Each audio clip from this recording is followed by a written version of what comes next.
All right, folks, welcome to the Juggernaut Podcast. Today, super pumped about this guest. I would consider this guy a friend. He was one of my first clients, the reality of it. I just thought about that. And is a successful restaurant owner with multiple franchises. So without further ado, Christian Touzet. Hey, thanks for having me. What's happening, man? How are you? Excited to be here. Yeah. You said this is your second podcast of the week? Yep, second of the week. I did one Tuesday with a guy called Hole in the Wall Podcast. Hole in the Wall. Yeah. Okay. Was that in person, Zoom? Was it a digital one? It was Zoom, yeah, and it was all audio. Cool. Yeah. Nice. So you're on like this, we met, a month ago? Had a little coffee a month ago, and yeah, you're kind of on this podcast tour now, yeah? Absolutely. It's been fun. The goal was to do 10 this year, and this will be, I think, my fourth or fifth, and I've got one more in the books after this too. You're trending, man. You're gonna change your target. Yeah, I know. I need to 20, 30, 40, 50. Right on, man. Well, obviously we know each other. But the truth is, I don't know if I've ever actually asked you this or like in a formal capacity, but tell me the story about the Point Pub and Grill. Like, how did it start? Just give us a story. We started, 2013, and it was a group of friends. So at the time, there was 2 operating partners and then 2, kind of like finance partners, and the wives. So a large group, actually. And, they were just looking for a restaurant, and we really kind of happened upon the Point building now.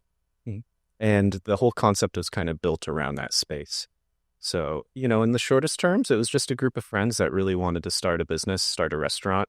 And it definitely grew organically as we found the space and kind of realized what sort of concept would be good there, and then what sort of concept we thought would be successful. So 12 years ago now. Yeah. 12 years ago? Yeah, we're going on our 13th year. So what's crazy is, and most people probably know this, but 12 years is a long time, and it's probably an eternity in your line of work.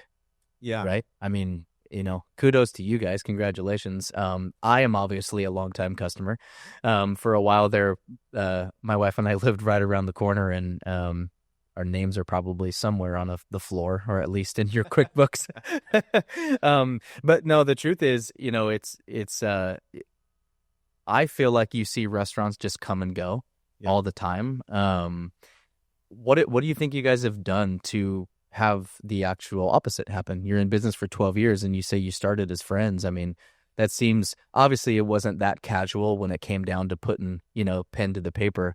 But what's been some things that you think you've done differently than others that have kept you in business for 12 years? And then obviously we're going to get into, you guys have franchises now and you're expanding and all the fun stuff. Yeah. I think that it was actually just luck in a little bit of it, in that, my partners, they met once before they kind of shook hands. Wow. Yeah. And so, Tyler, my partner, Tyler, and one of my old partners, Don, they had known each other for a couple of years, but then Hugh, who was a partner, and his wife, I think they met just once beforehand. Wow. And they just thought, hey, let's do this. So it was luck. And I think that from the very beginning, we kind of set terms that we all wanted to operate by. We called them like our unconditional truths, or our like guiding principles. And, one of them was like trustworthiness and trust, open and forthright communication, perpetual growth, et cetera, et cetera. So I think that really laid the foundation for us early on to have that in mind and set like codes of conduct for the partnership. And then, our partner, Don, was extremely experienced in business. Yeah. He had a number of successful businesses before he moved to the Valley. And then when he was here, he had quite a few more. So having that experience early on was really pivotal for us. Yeah. Yeah. How old were you? When I started, I was like freshly 21. Freshly 21. Yeah. Yeah, that's an interesting way of saying that I just turned 21. Yeah, well, I like that. But young. Very young, especially, for any business owner. I know high school kids that have businesses, but it's rare. Mm-hmm. And so what I'm hearing is like I would say the experience that he brought or other partners brought was probably very important, I would imagine. Yeah. And then you being the smart guy, you probably paid attention and listened to people that, have been there, done that, and kind of were a sponge. I don't know if I was particularly smart. I think that I was just observant and wanted to learn and was really lucky in that I'd found people that were willing to teach. I think a lot in like business and just life in general, there's always gatekeepers, and so they tend to like hold their cards really close to their chest, whatever those cards might be. But I was really fortunate to find people that were willing to teach. And then when I made mistakes, they weren't so catastrophic or looked down on that it cost me my position, I love that. It's funny. Was it this morning? I think it was this morning. We posted a video about in my case, like paying for education and mentorship. Yeah, I wasn't sure if it was going to come up. It's just so coincidental that you say that. Yeah. How and obviously you kind of answered the question, but it's been, you have the right mindset and understanding. I think what I said is I'd rather, like, in my case, like pay somebody money to give me the correct information now than spend the next 10 years egotistically in reality, like trying to figure it out myself. Yeah. And I think that I was watching another podcast and there was one that was talking about that. And it was like practitioners versus educators, I think, or like doers versus sayers. And I think a lot of times you have to kind of walk that fine line between getting the information that you need to be successful, but then also knowing how to actually enact it. Yeah. Because it's not always so easy to be told what to do and then actually be able to do it. That's the hardest part. Yeah. Implementation. Yeah, there you go. Yeah. Right.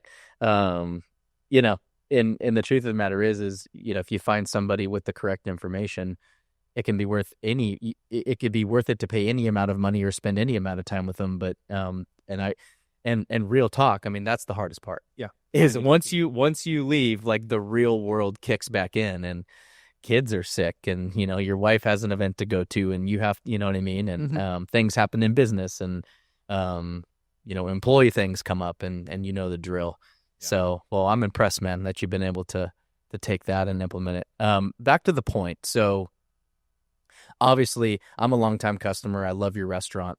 I love just the neighborhood kind of, I'm going to say this wrong probably in your eyes, but just the casual vibe and just the welcoming feel you guys have. The food's great.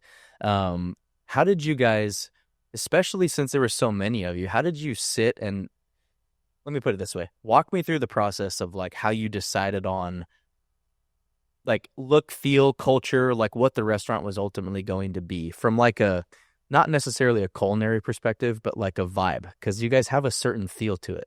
Like, how'd you guys come to that? I think that, talking about mentors again, briefly, one of the things that I had always really wanted to remember in business and with partnerships is that a quote, and I forget who said it, but the quote is that conflict is often because candor is safe. And for us, it wasn't always easy in partnerships or whatever, but there was a lot of discussion to be very deliberate with how things were done, and still are done, So as far as like getting to that casual vibe concept, I think that it was just mostly by trial and error. And Really? Yeah. Interesting. Yeah. And I think that like, man, it's an old building, and when we started the restaurant, it was on like a very, very small budget. Yeah. And so we put old stuff in an old building. And when you do that, like it creates a good environment, right? At least it did for us. There was a lot of history in the space and it had that old world pub feel. Yeah. So some of it was by necessity and some of it was very deliberate. Yeah. Interesting. Yeah. I mean, I could have, just by the way you guys, well, let's just say run it now.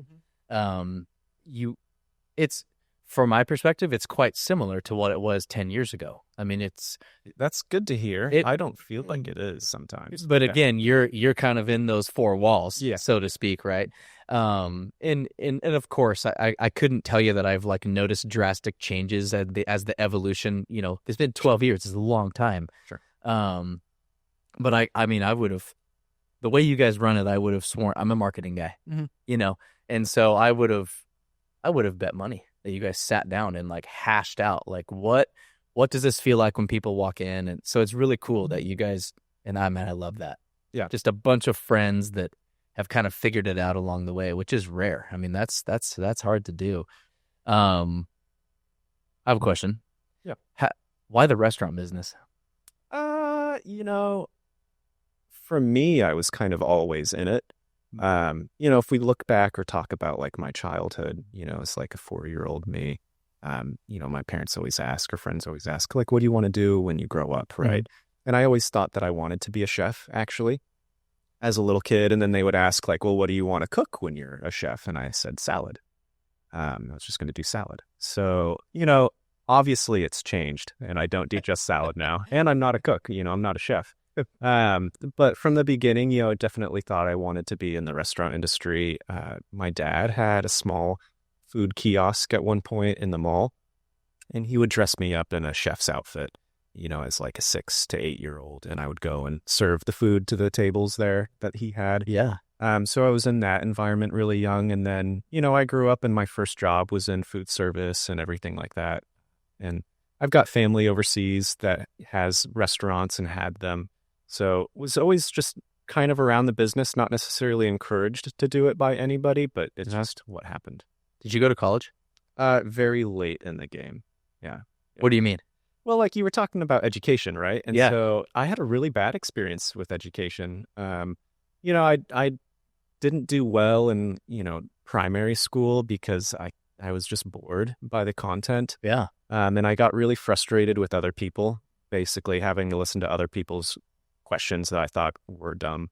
Just not a very good kid in that sense. And yeah. So, that progressed into community college, and I really, really did not do well with community college. So yeah, I actually went back to school in COVID, and I got my bachelor's and master's through COVID.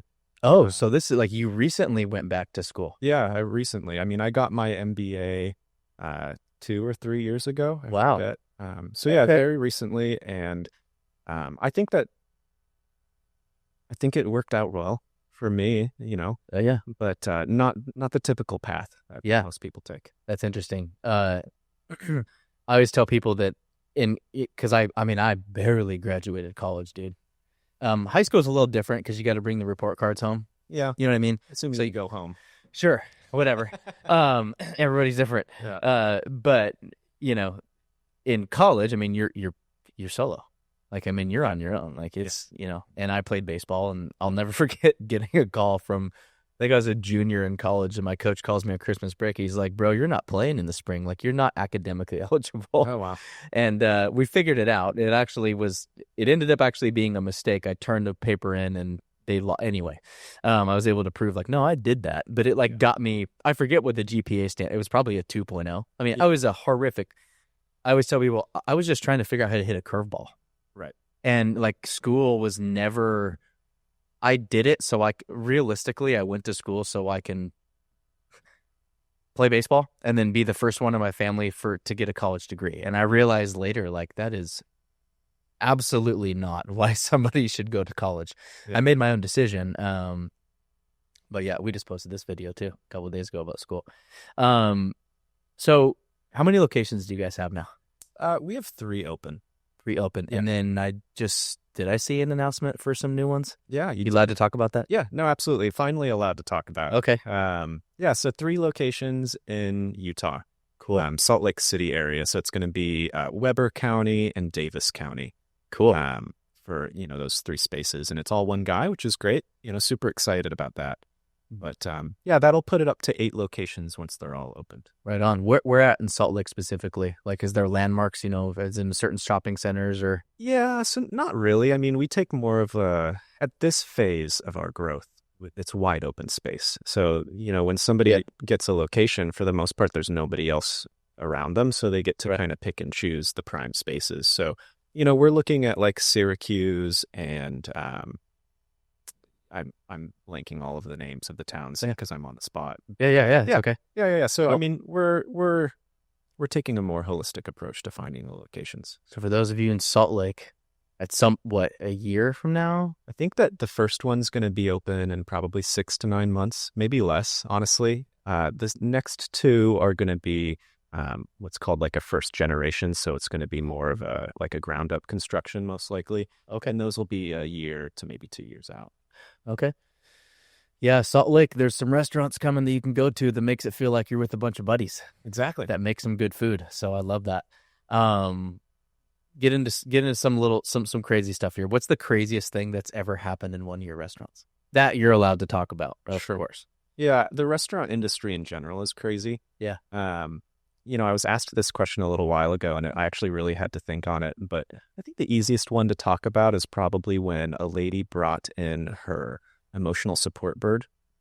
Okay. And she let the bird out of its cage in the restaurant. Oh. And, you've been there. We've got high ceilings. Yeah. So we had to get out like our 20-foot ladder, and it was like all hands on deck for probably a good 45 minutes in the middle of service trying to catch this bird in the restaurant. And how big? What kind of a bird was it? I don't know. It was a black. It looked like maybe a raven. I'm not a bird guy, but it was like as big as this mic stand. It was a big bird. It was a big bird. Yeah. And like, we don't have nets on hand. Yeah. You guys don't have like any sort of an SOP to catch a loose bird. No. So that one was really odd. I've never experienced anything like that since. Man. But yeah, every day, when you deal with the general public, there's something that happens that's, funny or awful or fun or whatever. Sure. Yeah. So it's a perfect segue, because I was going to ask, I mean, you run a business where like inevitably you're just going to run into people that are, let's just call it having a rough day, whatever it is. How do you handle, let's talk about this almost from like a structure perspective, because I would bet you probably train this in your restaurants with your people. How do you handle tough customers, bad reviews? Like, what's your approach to things like that? Because it's inevitable in your line of work. Yeah. I mean, I think that sometimes you just have to approach it on their level. We've all had bad days, right? And so I make mistakes. They make mistakes. If it's a mistake that I made, I think that we just try to own it. And if it's a mistake that they're making, then, try and have a more human connection and try to come at it from a point of respect. Okay. And ultimately, very rarely does it happen, but sometimes people just don't want to be happy. Yeah. And so there's nothing that I can do, whether it's like a free drink or contra meal or get you a dessert or apologize profusely. Uh-huh. I just can't do anything to make you happy. And in that instance, you just kind of have to walk away and accept that, this person's going to be upset. Nothing I can do. And so I'm probably just going to lose that client or guest or whatever. So I don't know. I don't know if that really answers your question. We definitely train conflict resolution now, but I think that we more look for the type of person that's good at it before we train the skill. Interesting. Okay. So that's funny, because like in our interview process, we're actually interviewing for, compatibility is the wrong word, but it's like culture fit. Yeah. Like before skill. Yeah. Because I can't teach somebody how to be nice. Right. And I can't teach somebody how to work hard. I mean, I can preach that and talk about it until I'm blue in the face. I could teach somebody how to post something on social media or build a page on a website. Yeah. I can't teach someone how to be a good person. So right. is that how you guys do it? Like, if you're interviewing? Yeah, basically. I mean, for most positions, absolutely. I think that in the education world, they call it EQ. We all know what IQ is. Mm-hmm. And EQ is the same except for just emotions, emotional mm-hmm. intelligence. And we always talk about that at work or in our personal life or education or whatever. So we're really looking for somebody that has the emotional intelligence to navigate those social situations. Would you pass on a really good candidate if they had poor emotional intelligence? Yeah. Absolutely. Even if they were like the best cook ever, the best server ever, or... Yeah. Because, I mean, I don't want to be rude to anybody that works in this industry, but on the grand scale, like, my cooks are not performing brain surgery. Yeah. And neither are my servers. And, there are some extremely successful and skilled chefs. Yeah. But our model doesn't really require that. And we have really, really talented cooks that get frustrated because at the end of the day, we're serving burgers and salads. Yeah. And so there's not the same level of creativity that Right. they want sometimes. But, ultimately the skills in our industry, at least for my level of concept, are much easier to train over a course of maybe 6 months, than the emotional intelligence to not get upset when a server's yelling at you that they need the fries. Interesting. This is cool for me because I've eaten in your restaurant like hundreds of times, and I've never actually talked to you about this, and we've been friends for a decade. Sure. And so it's I'm kind of fanboying over here because it's been legitimately I've always wanted to ask you like what goes on in the back end with this stuff, because the truth is, you sit, and this is not just necessarily to promote your business, obviously, I love your restaurant and we've been friends and you're, all that. But I own a business too, and we have very similar approaches to, let's call it customer service or the approach. I mean, you'll never catch one of my people being mean to somebody. If they do, they're gone. Right. Even if the customer's wrong, like you guys just breed a culture of just like, it's just, like I said, I mean, it feels good in there, and it makes sense now because I just caught the little nugget, emotional intelligence in the beginning, where it's crazy how it all starts with you interviewing somebody. And if they're just not like a nice person and a culture fit, it ends right there. Yeah. That's cool. Yeah. I think that ultimately it starts at the top. You're really good at that. Yeah. I don't know how good I am at it, but I definitely try to be good. Just the idea of like, being a good example for employees, like being a good boss, whatever that means, is so important to make sure that you have good culture. Yeah. Brandon Dawson, I don't know if you know him. He talks about that. Me leadership. Yeah. Right. Like if you can't essentially, like, you can't expect people to do what you want them to do unless you're doing it. Right.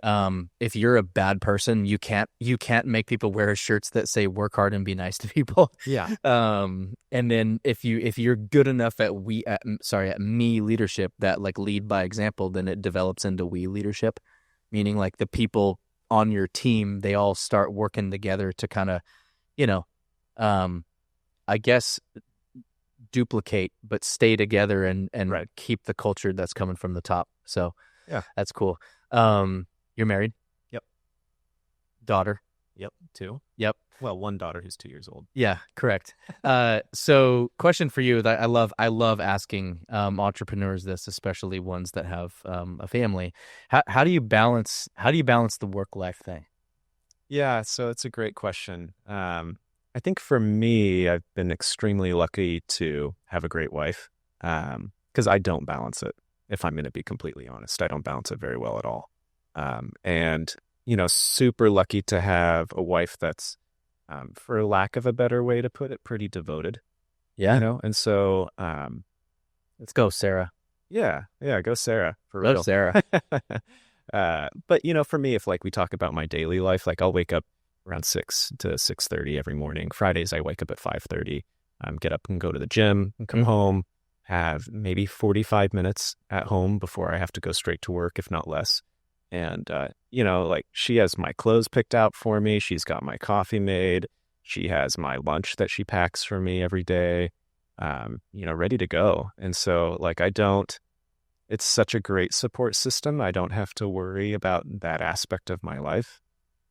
And, I'll start working my day and then I'll typically get off at like, 6:30. I'll go home. I'll spend an hour with my daughter. Mm-hmm. And then, she'll go to bed and I start work again, typically between like 8 p.m. and I'll get off at like 10:30 p.m. Yeah. And then I go to bed and I do it over again. And then, on the weekends, I'll work maybe 4 hours a day on Friday and Saturday. Yeah. So I'll do, quote unquote half days. So right now in our growth, I'm just working an insane amount. Yeah. And man, she's so supportive to really enable me to do that. Couldn't do it otherwise. I'm going to take a wild guess. You guys must be on the same page. Yeah. Yeah. And I think for the most part, meaning like you guys have probably sat down and spent some time talking about targets, where you want to go, what you want to do, right? No. It just kind of naturally, you guys trust. I mean, there's one of two ways to do it. It's either that, or you just are just a great fit and you're very compatible and you just love and trust each other. And I've only seen it one of two ways. Yeah. No, it's the love and trust for sure. Yeah. And, We're super fortunate in that if I work really hard, then she can do what she wants, which is basically be a stay-at-home mom. And, she really takes that seriously and enables me to be, the workaholic. It's what it takes, guys, to open 8 restaurants. Yeah. I mean, work. That's the reality of it. I mean, some people, they just, I would love one day just to have the silver bullet pop in my head where it's like, oh, that's it. If I just did that for 20 hours a week, it's not reality. No. At least until it becomes reality, we have to do what we have to do to pull our businesses forward and help people reach their goals. And that's awesome. What's the hardest thing you've ever had to do in business? Yeah, so there's a lot. I mean, COVID was pretty bad. Like as far as a long, stretched out, high stress environment, COVID was pretty bad. Yeah. So that was really hard, especially because I don't know how intelligent it was of me to want to do a master's program through COVID. But that's what I did. So that was really difficult. And then just business landscape was really difficult. So I'd say that's probably the easiest answer. Soft answer would be, just making and breaking relationships as you go. Yeah. Because when you have such a large partnership group or so many employees, like you get close to people, and then at least in, your position and my position, we have to like break ties in order to protect other people. That sucks. Yeah, I remember, it's crazy. One of the things I remember the most about working together was at the time we were managing your website. And I remember, nobody knew COVID was coming until it was here. And then it was like, is it real? We were working on ordering online for like curbside pickup. And it just so happened that you finalized that like right before COVID hit. Yeah. What would have happened if you didn't? I'm not going to speak for you, but I would venture to say that you probably got a little bit lucky with that time. I mean, you would have done it because you would have forced your hand. Right. But it was always crazy to me how coincidentally that happened. Like you launched online ordering and like pickup, and then COVID hit like 2 weeks later. Right. What would have happened if that didn't happen that way? I have no idea. It's interesting because like COVID was difficult because we didn't know what was going on. There was so many changes so rapidly. And so it went from like shut down to open to partial service to shut down to, blah, blah, blah. And I don't think that we would have been profitable at all. Right. And we wouldn't have, I don't know if we would have made it. Wow. Yeah. You did though. Yeah. Yeah. Luckily. You did. Yeah, you did. And now you're rocking. What advice would you give somebody that is considering opening a restaurant? I think that people get so locked into the concept and they forget about the customer. Right. Interesting. So for us, we went through quite a few transitions where we were what I call like very chefy at the beginning, where, we had fancier dishes and we were more of a dinner house. And I think that made a few people very happy, but it didn't make everybody happy, where it didn't make the largest group of people happy. In terms of customers? Yeah. And so I think that, you really want to, unfortunately, you just need to do the math. Like see what your largest target clientele is and then work it backwards to see if that's going to make it successful. Don't get so caught up on the dogma of what you want to do or what you have done to succeed. Oh man, here we go. We're getting into some marketing stuff. Yeah. So, to be just frank, like the word ego comes out here. And what I've seen in business owners that I've either been mentored by or that I've studied, which is, I spend a lot of time doing that.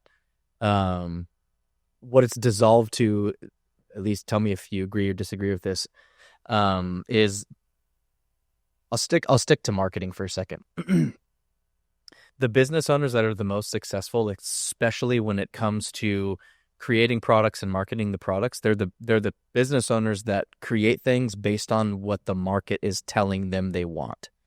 And I've made this mistake early on, very well documented, where it's like, hey, I think this is what people need, so I'm gonna make that, do that, cook that, serve that, whatever it is. And then it's that, oh, it didn't work. Why is it not working? This is the best idea ever, And so, yet again, I mean, we just repeat ourselves in here because we teach marketing as much as we do marketing, and it's like what I heard you say is, you've been able to listen to people, right? And it's because I gotta imagine that ego's a pretty big part of the restaurant business because you're making food for people. Yeah. And it tastes a certain way, or ideally or a cocktail is a certain thing. So I think that's really cool because if what I'm hearing is you kind of been able to take ego out of it. If you're a new restaurant owner, take ego out of it. Or if you're aspiring one, and do what people need. Yeah, ultimately. Are you familiar with like Stephen Covey, I believe, 7 Habits of Highly Effective People? The truth is I read that book like 3 years ago, but if you put me on the spot and told me to talk about it, I couldn't. Yeah. Like early on in our partnership, it was pretty prominent for early management teams. I've probably read the book maybe 7 times, honestly. And okay, I need to read it. Maybe again. Maybe one of the quotes though, or one of like the tenets, is seek to understand before being understood. And I think that plays into marketing, and it also plays into restauranting, so to speak. Yeah. One of my questions that I wanted to ask, and I'm going to ask it now, was like, how do you decide on new things to put on your menu? Yeah. Like, what's that process look like? It's very unstructured, actually. So really, yeah. I mean, we have a large group. There's 4 partners of us now. At one point, there was 11. So wow. Yeah, so only 4 of us left. I shouldn't say left, but still doing it. And we've got our management team as well, and so we do weekly meetings. And typically, we just kind of have a round table where somebody brings an idea forward, and we kind of tear it apart, and then we talk about it. A joke that we have internally is like, oh, we're going to continue to test that. And we'll test stuff for months sometimes before we release it, whether it's a food or a service or a concept or what do you mean by testing? So like, especially for the franchise model, if I push a service on somebody, like a new software, right? If I push a new software on one of the operators, it has to be polished. Like I don't want them to be testing it. Right. And so, we have to go and make sure that it works, that it works through our pipeline, our workflow, all of that. So like we'll test stuff. Or we'll test how to cook a specific item to see what it comes out like and see if it shaves off ticket times, see if we can make it faster than the previous method, and still maintain quality. So we have just a long dialogue. Sometimes it takes months for us to make a product change. And it could be something as silly as the paper that we line our baskets or trays with. We recently changed that, and I think it was a 3-month conversation. Just pros and cons and about paper, like just, wax paper. But is it too big? Is it too small? Can you grab it? Does it slide off the tray? Does it disintegrate in the wash? Does it get too greasy? Can you wrap like a wrap with it? If you don't have the tray, you can still wrap a burrito with it or something like that. There's so many. I love this stuff. I don't know if you're listening to this, if you're like, okay, this guy's crazy. But the truth is, like, what's going through my head is like 12 years in business. This is how, like, this is your version of how you guys are successful. Yeah. How do you, cause I don't know, but this is so interesting to me. Cause at some point you have to test that. Meaning, like, you have to cook a thing or you have to put paper in a meal. Like, do you implement a percentage of, do you say, hey, 25% of the meals that are served tonight are going to be on the new paper and we're going to pay attention to, like, what do you do? A lot of times, honestly, what happens is we'll order the product or we'll be given the product as a promotion or a test, right? And then somebody accidentally puts it out. And then it's like, oh, let's see how this goes. Like, or we run out one day and we have no choice but to put it out. Okay. Or sometimes it's very deliberate. Let's just run this and see what happens. But it's by that time you're confident enough. Like, this is not just Kleenex that's going to disintegrate into somebody's French fries. Yeah. Like, because you've probably made some meals kind of, what do you call it, on the back end, on the side for ownership or management, where it doesn't hit the service floor, whatever you call it, Yeah. the restaurant. Yeah, and it's funny because we did like not staff reviews. We did reviews for the management team and the ownership group recently, where we had an anonymous survey. The staff fills it out, and it gives us anonymous feedback based on what they think of us. And one of my feedbacks was negative, actually, and it said that Christian is a good guy. He spends too much time looking at the data and not what actually works. And I was like, Is that true? I mean, I don't know. It must be. I mean, it's good feedback. Like you have to take it at face value. Sure. So like that's probably true. We're very data driven. The restaurant industry is like the margins are so tight, and you have so many SKUs, so many little products that go into making a dish, and they're all perishable mostly, right? And so, like even a 1/4% has a huge effect on our bottom line. And so I feel like I have to be very data driven. Yep. But maybe too much. What's interesting is that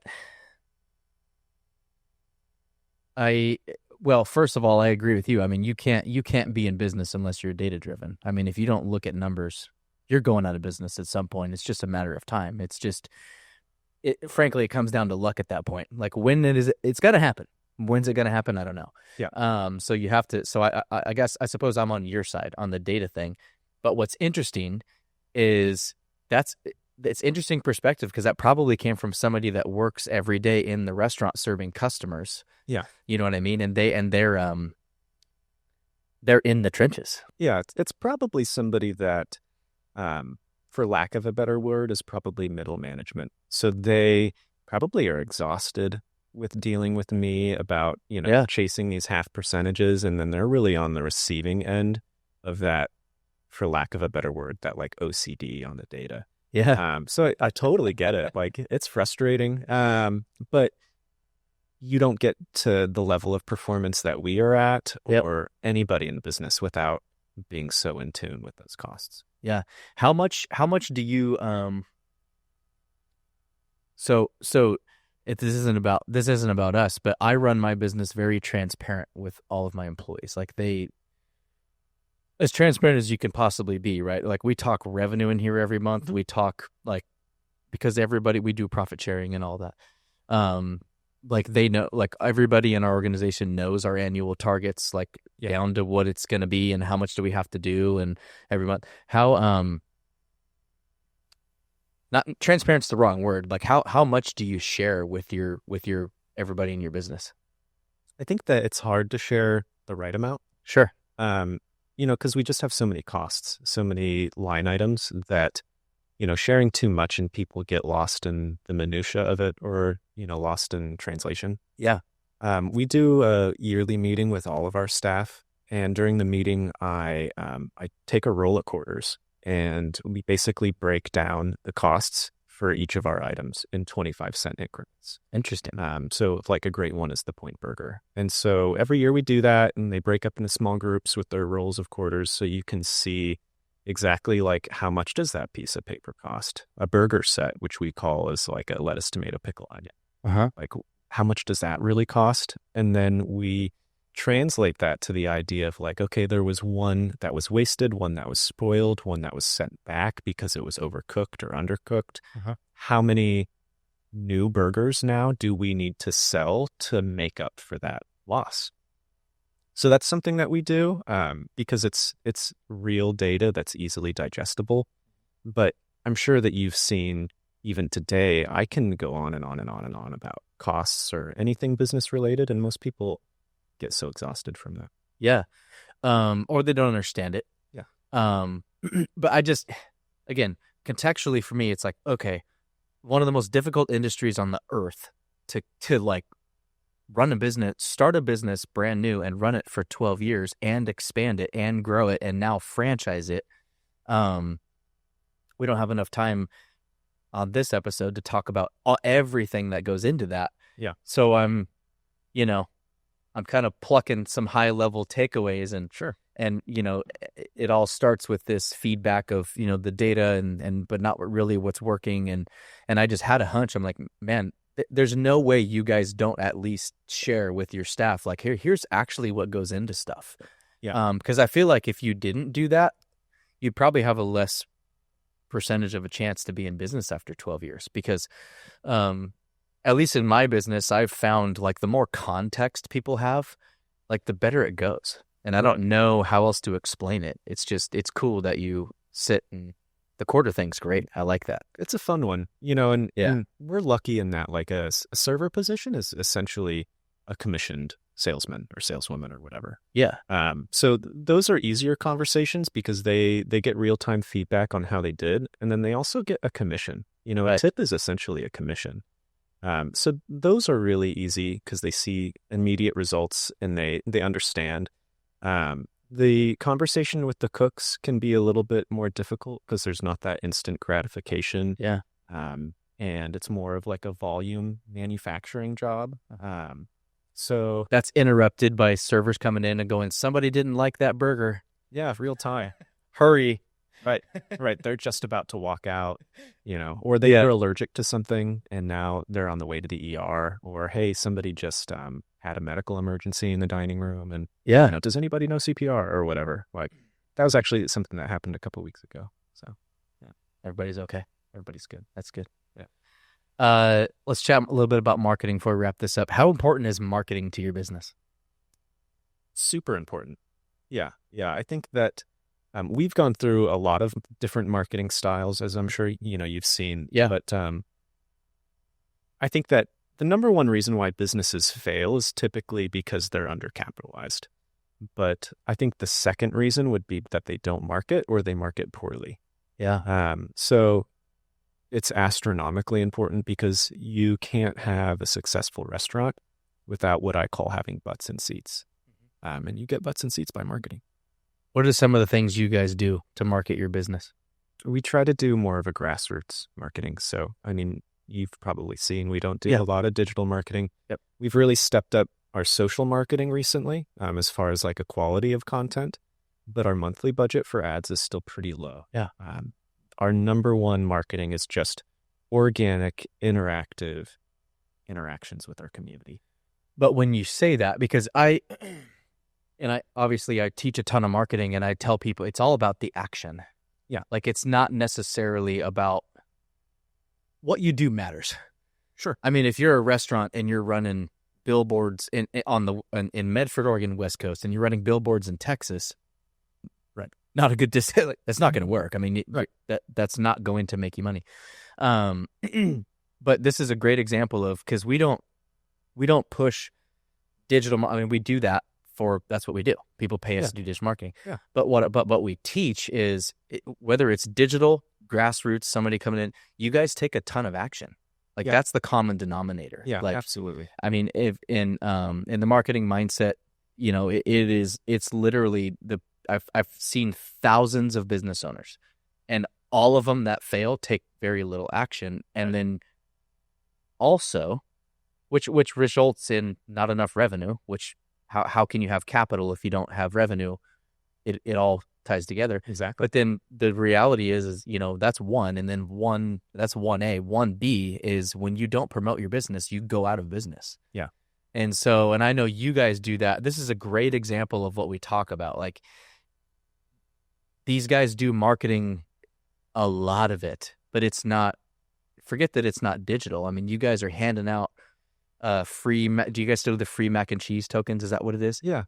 You guys do a ton of that stuff, and a lot of your marketing comes from the experience people have when they come to your restaurant. Right. Yeah. So it's always really cool because the truth is there's a zillion ways to market a business. And there's super successful businesses that have never touched the internet. Yeah. But they're doing marketing. Right. They have to. If you don't, like you will go out of business. I think it also depends on the type of business too. Yeah. Like we do a lot of action, and sometimes it works, sometimes it doesn't, but you're absolutely right. Yeah. I think for the franchise in particular, like we can't really do as much action because the scale at which we want to advertise is so much larger. Right. So, a great quote is like, what got you there won't get you there. And so like we'll have to pivot. We have to pivot and change like the style of everything at some point, whether it's marketing or maybe it's the style of service or the style of restaurant, and not being open to that in business. That's what gets people. Yeah, I think best way I describe that is you actually, I have a different lens, and it's keep doing what you're doing, but layer in some new things that you should be doing. Yeah. Right. All right, man. Last question. When you hear the word juggernaut, what does it mean to you? That's a good one. Is that a question you ask everybody? It is. Okay. Yeah. Okay. Yeah. So, I mean, in this context, I look at a juggernaut, or I hear juggernaut. It seems like it would be a large conglomerate, maybe a large entity. Like typically, a juggernaut is somebody that gets in there, gets the job done. Probably a bigger person, if it's a person at all, but just they soak up damage. Right? Soak up damage. Yeah. There we go. That's a good. That might be the best one I've heard yet. Yeah. At least that's what I think. And so like for you guys, like you want a marketing agency that gets in there and takes the hits and makes stuff happen. Right. That's kind of what I think. Good. I like that. Well, hey, Christian, it's been great. Thanks for coming. Thanks for having me. And that's it. Maybe we'll get some lunch at your restaurant. That sounds good. All right. Thanks, man. Thank you.